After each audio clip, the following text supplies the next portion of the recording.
ഇന്ന് ഞാൻ സ്ക്വിഡ് കൊണ്ട് ഒരു സ്ക്വിഡ് ഫ്രൈ എന്ന് പറയാം. അത് നമ്മുടെ കൂന്തൽ ഫ്രൈ ചെയ്തത്. അപ്പോൾ അതിനാവശ്യമുള്ള സാധനങ്ങൾ ഞാനിപ്പോൾ ഒരു സ്ക്വിഡ് ഒരു 5 മീഡിയം സൈസ് ചെറുതായിട്ട് അരിഞ്ഞെടുത്തിട്ടുണ്ട്. 2 ടേബിൾ സ്പൂൺ തേങ്ങാക്കൊത്ത്, ഒരു സവാള, കറിവേപ്പില, ഒരു കഷ്ണം കുടംപുളി, പിന്നെ നമുക്ക് വെളിച്ചെണ്ണ, പിന്നെ ഇതിന് ഇഞ്ചിയും വെളുത്തുള്ളിയും കുരുമുളകും കൂടെ അരച്ച പേസ്റ്റ് 2 ടേബിൾ സ്പൂൺ, ഉപ്പ്, മുളക് പൊടി 1 ടേബിൾ സ്പൂൺ, മഞ്ഞൾപ്പൊടി 1/2 ടീസ്പൂണ്.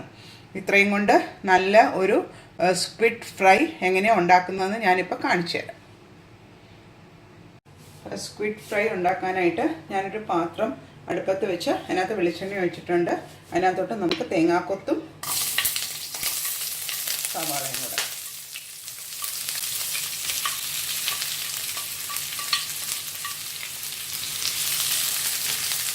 ഇതൊന്ന് നല്ല ബ്രൗൺ ആവുന്ന വരെ നമുക്കൊന്ന് വഴറ്റിയെടുക്കാം.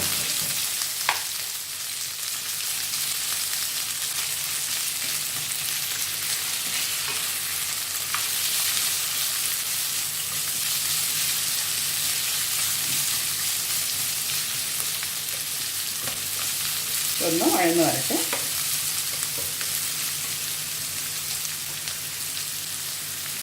അപ്പോൾ നമ്മുടെ സവോളയും തേങ്ങാക്കൊത്തൊക്കെ ഒരുമാതിരി വാടി വന്നിട്ടുണ്ട്.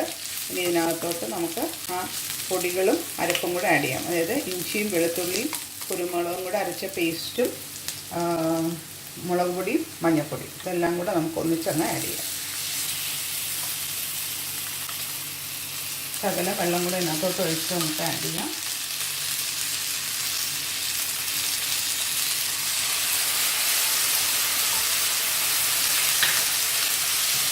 ഈ അരപ്പൊന്ന് മഴന്ന് പറയണം. ആ വെളിച്ചെണ്ണയിൽ ഇത് കിടന്ന് വഴുന്ന നല്ലൊരു സ്മെല്ലാണ് ഇവിടെ എല്ലാം. നമ്മുടെ സാധാരണ സീ ഫുഡിനെല്ലാം വെളിച്ചെണ്ണ തന്നെയാണ് നല്ലത്. തേങ്ങാക്കൊത്തും വെളിച്ചെണ്ണയും കറിവേപ്പിലയും എല്ലാം കൂടെ ചേരുമ്പോൾ നല്ലൊരു ടേസ്റ്റാണ്. പിന്നെ ഈ സ്ക്വിഡ്, ചെമ്മീൻ ഇതിൻ്റെയൊക്കെ ടേസ്റ്റ് നമുക്ക് കറക്റ്റ് അറിയണമെങ്കിൽ ഒത്തിരി മസാലാസ് ഒന്നും ചേർക്കരുത്. എന്നാലേ നമുക്ക് ആ മീറ്റിൻ്റെ ടേസ്റ്റ് കൂടുതൽ കിട്ടുള്ളൂ.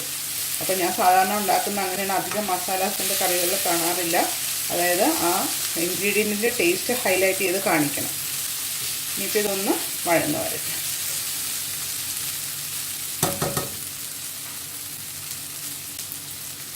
അപ്പോൾ ഇതെല്ലാം വഴന്ന് വന്നിട്ടുണ്ട്. ഇനി ഇതിനകത്തോട്ട് കുടംപുളി ആ വെള്ളത്തോടു കൂടി അതിൻ്റെ കൂടെ തന്നെ സ്ക്വിഡും കൂടെ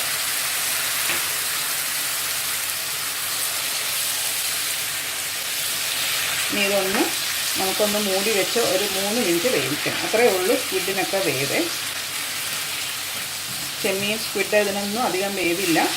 അതങ്ങനെ റബ്ബറായി പോകരുത്. അല്ലെങ്കിൽ വേവ് കൂടുമ്പോഴാണ് അതൊരു റബ്ബർ ഫിഷായി പോകുന്നത്. കടിക്കുമ്പം ഇങ്ങനെ ചവല വാന്നിരിക്കും. ഇത് ഞാനൊന്ന് മൂടി വെച്ച് 3 മിനിറ്റ് വേവിച്ചെടുക്കുവാണേ. അതൊന്ന് ഡ്രൈ ആയി കഴിഞ്ഞ് കഴിയുമ്പോഴത്തേക്കും നമ്മുടെ സ്ക്വിഡ് ഫ്രൈ ചെയ്തത് റെഡിയാവും. അപ്പോൾ അതേ 3 മിനിറ്റ് കഴിഞ്ഞു. ആ സ്ക്വിഡിലെ വെള്ളവും എല്ലാം ഇതിനകത്ത് ഇറങ്ങിയിട്ടുണ്ട്. ഇതിനി ഒന്ന് ഡ്രൈ ആയി കിട്ടിയാൽ മതി. അപ്പോഴേക്കും നമ്മുടെ തേങ്ങാക്കൊത്ത് കുടംപുളി ചേർത്ത് സ്ക്വിഡ് ഫ്രൈ റെഡി ആയിട്ടുണ്ട്. ചോറിന് പറ്റിയ ഒരു ഐറ്റമാണ്. ഇത് കിട്ടുന്നവർ ഒന്ന് ഉണ്ടാക്കി ട്രൈ ചെയ്ത് നോക്കാം. എളുപ്പമല്ലേ, ഉണ്ടാക്കാൻ എളുപ്പമാണ്. നമ്മുടെ വീട്ടിലുള്ള സാധാരണ ഇൻഗ്രീഡിയൻസ് ഒക്കെ തന്നെ ഉള്ളൂ.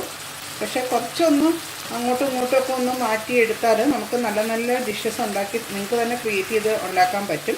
അപ്പോൾ അതിന് എന്നെക്കൊണ്ട് കഴിയാവുന്ന ഹെൽപ്പ് ഞാൻ ചെയ്തു തരുന്നതേ ഉള്ളൂ. അപ്പോൾ ഇത് കണ്ട് പഠിച്ചിട്ട് ഉണ്ടാക്കുന്നവർക്ക് അത് ഉപകാരമാകുമല്ലോ. ഇനി ഞാനതൊരു സെർവിങ് ബൗളിലോട്ട് മാറ്റാൻ പോകും.